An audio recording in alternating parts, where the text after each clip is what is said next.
now because I can crop it out afterwards.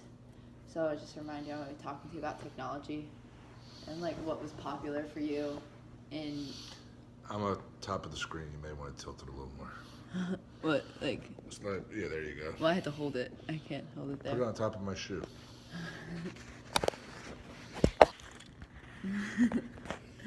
Tell me if that's better. Yeah, look, no. No? It needs to tilt up more. Oh. There you go. Okay. So, the first thing I want to ask is, for you and while you were growing up, what was the most advanced and common technology that was used by you and all your friends and family? The most advanced when I was growing up. Well, I think it would be the computers, but that was after I was out of school. Okay. What about the most common? Computers. Okay. We didn't have computers when I was in high school. There was no such thing as the old-fashioned typewriters. Okay. So, radio. Did you listen to the radio a lot? Was that popular? Absolutely. Very popular. And what would you listen to? What was music. Popular? Just music. And where would you listen to, like in your cars or? In your car, you listen to music. That was pretty much about it for me. Okay. How is like the radio different today? Is there more stations? Oh, the radio now today you have satellite radio, which gives you another 100 channels, whereas when I was a kid, we may have had 15 channels total on the FM radio. Okay. For the going from the radio, the next thing I'm going to talk about would be the television. Big changes. Big changes. So when the television came out, it was really only available to wealthy Americans when it first came out, but then it became like 85% of America started owning them. So did you guys have like a TV in your house? What did you watch? Okay, well, when I was a kid, everybody had a TV. Okay, except when I can remember cable TV came out when I was in elementary school. However, it was only about, we have basically your 4 or 5 local channels, and then we had about, I don't know, maybe about 10 local channels, and cable TV brought another dozen channels, so we had like maybe 25 channels instead of 10, but that was it. So what would you watch on TV? Like what were like popular shows? The popular shows, like I said, when cable TV, when I was in elementary school, there was only one movie channel, HBO, that was it. And pretty much the popular thing were weekly sitcoms that were on once a week. And then on the off channels, what I mean by an off channel is they would play reruns from the older shows that were that were out for many years, and they'd be on every day at 6 o'clock, like a show called Happy Days. It was on every day on TBS, which is still out today, that channel, and it would be every day those channels would be, they would have those sitcoms on. Okay. And then from the television, I want to talk to you about like the telephone, and I'll go into the cell phone. So did you guys have a dial, or what did you guys have like as a home phone? We had push button telephones, honey. I'm not that old. Okay. So if you're going from the telephone to the cell phone, how old were you when cell phones came out? Yeah. Cell phones came out when I was in high school, except they were very, very expensive. I can remember like the first portable cell phone that you actually hold, that you could carry with you. They were like $8,000 for a cell phone, and they were $2 to $3 per minute to use them. So did you ever have like your own personal cell phone when they came out, or? I was fortunate enough where I did get one My father got one first, and it was given to him by a business associate. And when he got it, I remember I took the car to the cell phone store to have it installed in the car. It was a big piece that was about the size of a phone book that mounted in the trunk of the car with a little antenna up on the roof, and then it had a big handset that was the size of like a half of a telephone book. And it was almost like a house phone that sat in the car with a cord that you had to put to your ear. And that's when I was in high school. I think I was about 16 years old. And I remember taking that phone and buying a separate set of wires for it, and we mounted it on our boat. So my dad could do, make business phone calls or get phone calls when he was out on the boat. My father's business, his company was open 7 days a week, so it was important for him to have, phone access. Okay. And then, like, when you first got, like, your phone, a cell phone, do you remember, like, who your first phone call was to, or what it was about, or anything? I don't remember that, but I did have one of the first handheld cell phones after they came down in price. And I believe when I bought it, it was $4,000. Okay. For it was a Motorola. It's like what they call as the brick phone. And I remember I paid about $4,000 for it. And I remember I was working for my father, and I remember on a Friday afternoon him calling me to ask me about a business question. And I was actually out hanging out with my friends. I think I was about 21 years old or so, and maybe 22. And my father called me for a work reason, and actually I had to ask him to hold on for a second while I walked outside so I could hear him. So he asked me the questions that he needed, and I responded and gave him the answers that he needed. And then he asked me, what was all the noise? And I told him it was the noise, it was the music at a bar.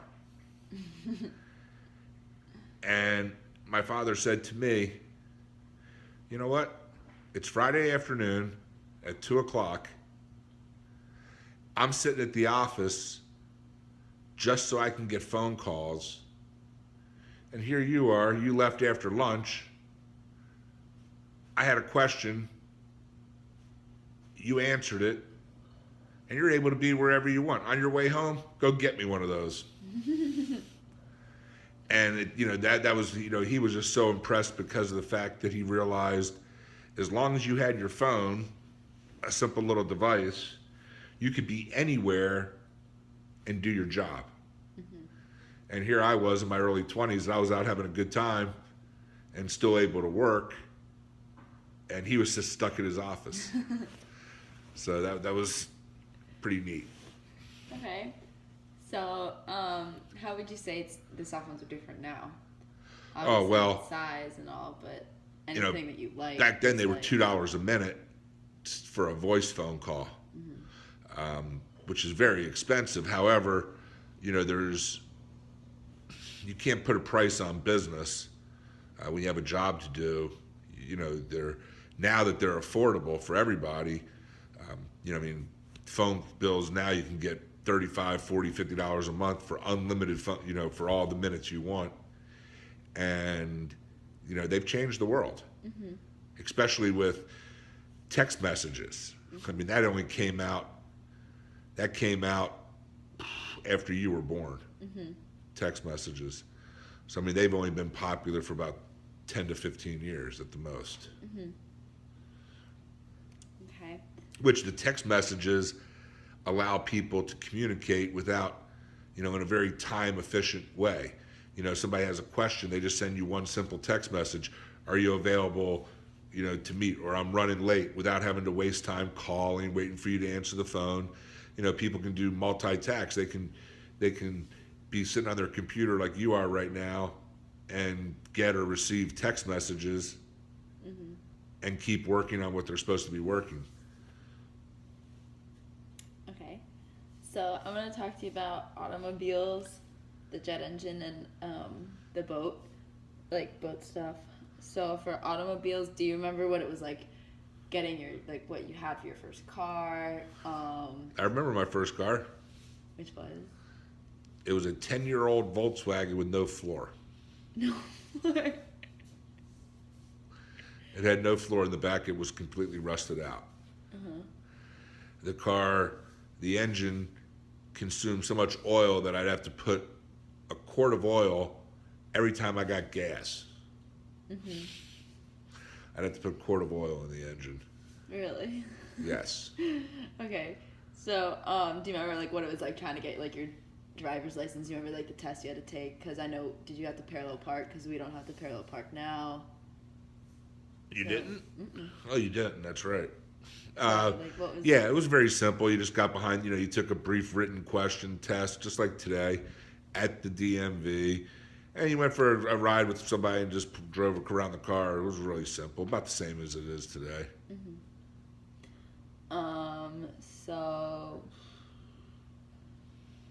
Okay, when you first got your car and you were first able to drive it by yourself, do you remember the first place you went to?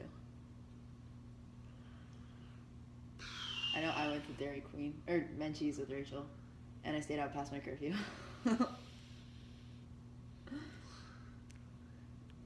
No, I don't remember. You don't. Were there common places you drove your car besides just? Oh, yeah. Or... I used to drive to school, Mm-hmm.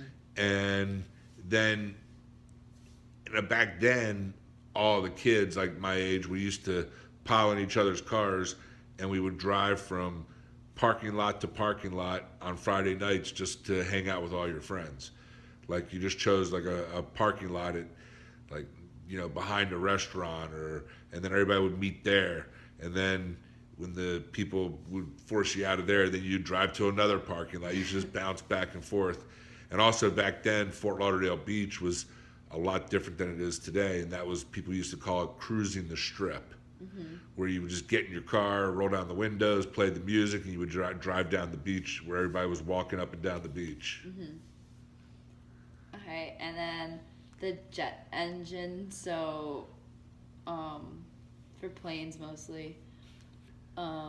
So do you remember where your first trip was on a plane, and what was the experience like? Okay, well, first of all, like I said, I'm not that old. So okay, well, do you remember your there was always jet engines when I was alive. Well, yeah. But... And I think the first time I ever went on a plane was me and my little brother, my mom put us on a plane to fly us to St. Petersburg because my father was working in St. Petersburg, so we went up and spent 3 days with him alone. And I think that may have been the first time. So going through security then and security Oh, now. Security. I don't even know if they had security, but back then you used to be able to, everybody could walk right up to the where you get on the gate, and you didn't need a ticket to go through security. You just walk through. They did have the metal detectors, but you didn't have a ticket. Anybody could go through. So, like for example, if you were flying out, I could park the car at the airport and go with you and sit next to the terminal inside and wait for you to board the plane. I could sit there and wave out the window to you. Mm-hmm. All right. So for boats for you, because I know you're a boat person, and I love hearing your story about your first boat. Oh, boy. Could you tell me your first boat experience with your engine? Yeah, first boat I had, I think I was about 8 years old. And, my father didn't have much money back then, so he bought it was a wooden, like, John boat. Mm-hmm. And it was probably around 13 feet long and it had a 9.9 Game Fisher engine, which was sold by Sears. And my father took me and my brother to show us how to use it, and then he turned us loose. We pulled up to the house on the canal. He got off, And me and my brother jumped in the boat. Of course, I was older, so I had to drive. So I got on the boat, started going. It probably went about 12 miles an hour. Mm-hmm. As soon as we started going, I got up on plane. The engine fell off the back and sank to the bottom. Then we had no engine. Mm-hmm. We basically had, he got us an electric engine, which barely even pushed the boat. Mm-hmm. And then like a year later or so, he bought us a fiberglass boat, about a little bit smaller, that had a 9.9 horsepower Mercury engine. Mm-hmm. I remember that. It was a Malibu, was the brand of the boat. And then I remember a few years after that, we moved up to a 14-foot McKee Craft, Mm-hmm. which had a 70 Mercury. And that boat, I mean, we just ran it till it died. Mm-hmm. And then he got us, I remember it was 1980, so I was 13 years old, a 15-foot Boston Whaler Mm-hmm. with a 70 horsepower. And that was a nice big boat back then. Mm-hmm. And that was like the first boat. And then he bought himself a few years after that a 24-foot Hydrosport that had twin 150s, Mm-hmm. which was considered a very big boat back then for a center console. Okay. Now, I mean, the center consoles are up, they go up to over 50 feet long. Yeah. Back then, 24 foot was one of the biggest there was. Mm-hmm. And it was, very common, 21 foot. I remember the two most popular boats that people would fish on were a 21 Mako, Mm-hmm. was the most popular boat out there. And it was 21 foot, and it would run with a single engine real well, so that was the most popular. Mm-hmm. And today, what's different today with all the technology on boats that you The didn't technology difference, Yeah. I can tell you this. In 1988, my father bought, which back then was like the queen of the fleet, Mm-hmm. a 50-foot Bertram, Mm-hmm. big twin diesel engines. It would go 30 miles an hour, capable of going anywhere in the Caribbean, Bahamas. And for navigation, we used a Loran, Mm-hmm. which works off of radio towers to give you your Jeep. You couldn't look at a chart and would show you where you were at. It would just give you a set of digits, and you'd have to look on a paper chart and figure out where you were. Mm-hmm. And then, shortly thereafter, they came out with the GPS. Mm-hmm. Because the Loran was so unreliable, if you got in a rainstorm, it would quit working. Mm-hmm. It only worked within, within 100 miles of land. So it was very unreliable. And then when they came out with GPS, that was in the early 90s. And within 5 years, 1995, they had the capability of, just like your iPhone, the map where you could see where you're at on a map. Mm-hmm. So now, just about anybody can get on a boat and go anywhere in the world they want, whereas before, you basically had to look at a chart, figure out the latitude and longitude, and look at the Loran or the GPS and figure out where you're at on the chart and figure out which way to go. There was no, turn left, stop, you've reached your destination. There was none of that. Mm-hmm. Okay. So for the I want to talk to you about microwaves. So I remember, because I asked you this before, about the microwave with Grandma Grace and stuff. Do you want to tell me, We didn't have a microwave when I was a real little kid. Mm-hmm. Probably we didn't get one until maybe I was in 5th or 6th grade. Mm-hmm. And it was big. I mean, it was when it sat on the counter, it stuck all the way out to the end. I mean, it was about the size of, let's see. I mean, it was pretty big. I mean, it was 18 inches tall, 25 inches wide, and 30 inches deep. Mm-hmm. And what they were most popular for when they first came out, popping popcorn. Mm-hmm. And reheating things. I mean, my mom was a great cook, so she never used it to really prepare meals. Okay. So. And they were also very expensive. They were thousands of dollars Mm-hmm. for a microwave. Okay. So obviously microwaves are smaller now than they were then. They can come in like little boxes, like the size of a computer. And they're cheap. You can buy them for $100. Yeah. Air condition. I know. I had to ask Grandma these questions. For you, did you guys like? Well, you moved down here from Baltimore when you were really young, right? Like, We moved down here when I was 6 years old, and the house had central air conditioning, basically the same as we have today. Exactly. Okay, so I'm not going to ask you much about that, but since you did talk about in the beginning about the computer and how that was the most advanced and probably the most common technology of your time, so you want to talk to me about the computer? I can give you a good insight on computers. Back in like my first real experience was in about like 1995 when computers, online, America Online just came out, and there really was only so many things you could do with a computer. You could actually get emails, you could do some accounting programs, you could look at stocks, but it wasn't like today where it was just there was no Google or anything like that. I guess there was something, but it was pretty much just like it was very primitive. But I can tell you where computers made a big difference in my restaurants. When I took over the restaurants, we had these old-fashioned cash registers, which were computerized, but you actually had a hard button for each item. Like you would hit margarita or you would hit hamburger, stuff like that. We weren't at those touch screens yet. And you would use the computer and that would print up in the kitchen, or you'd actually still handwrite the checks and then just use the computer to give the customer a nice check. However, when the customer paid with a credit card, we'd go over an old-fashioned credit card machine, swipe the credit card. It would have to dial in and do all that. In 1990, older than you, it was right after your brother was born, in 1997, when I bought my third restaurant.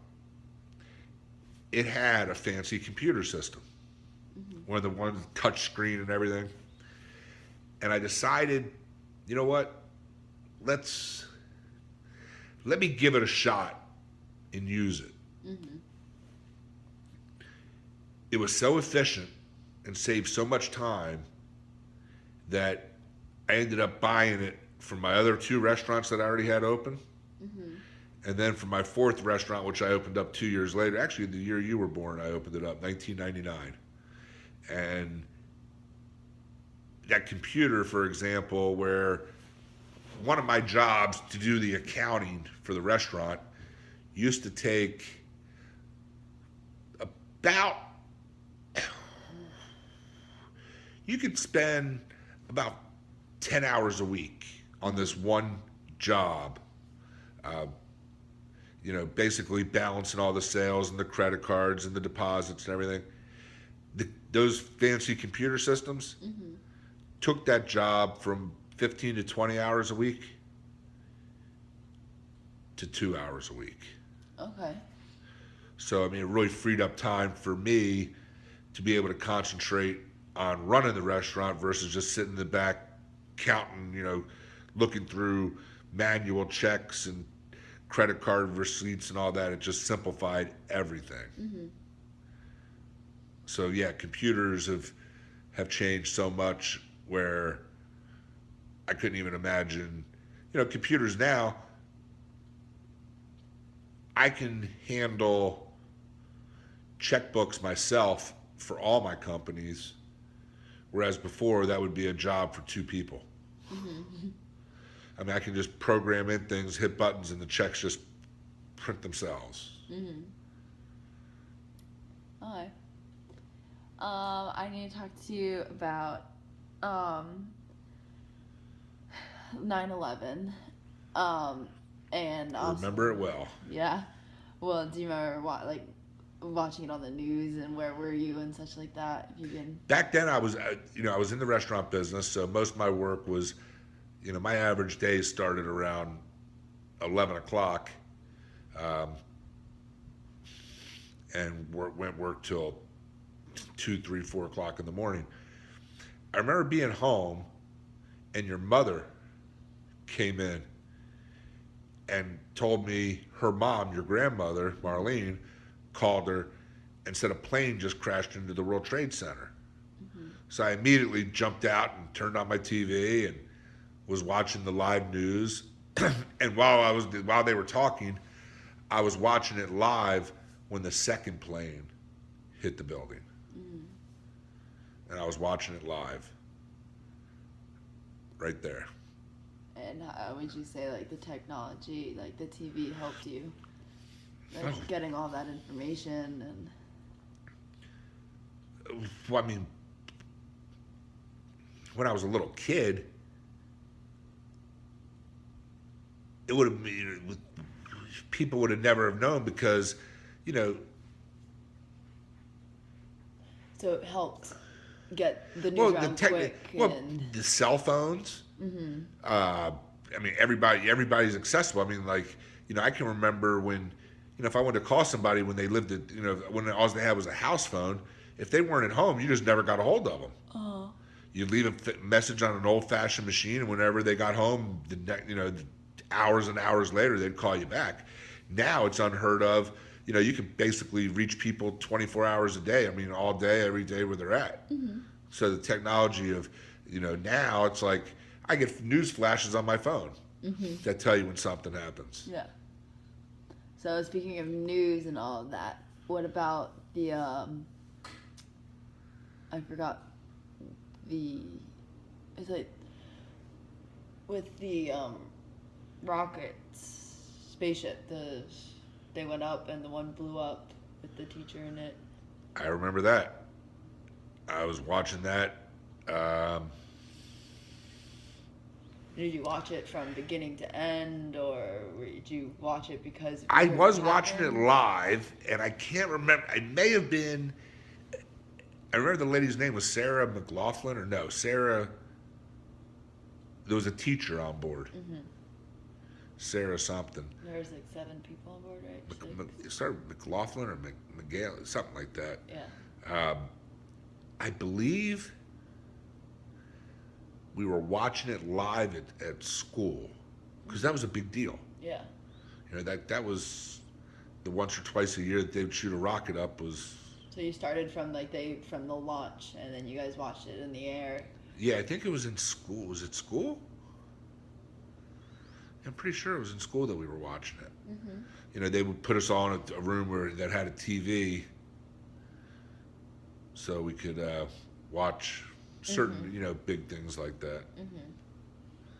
And I remember it crashed. It shot off, and it was also a real big deal in Florida because people used to, when they would shoot the space shuttles up. Mm-hmm. Some people in South Florida would actually walk outside and some people claimed you could see it. Mm-hmm. Like when they did it at night, you could actually see the fire. You could see it a little bit even from Fort Lauderdale. Mm-hmm. Oh, it's a lot. I think that's really all I have to ask you. Thanks for letting me interview you.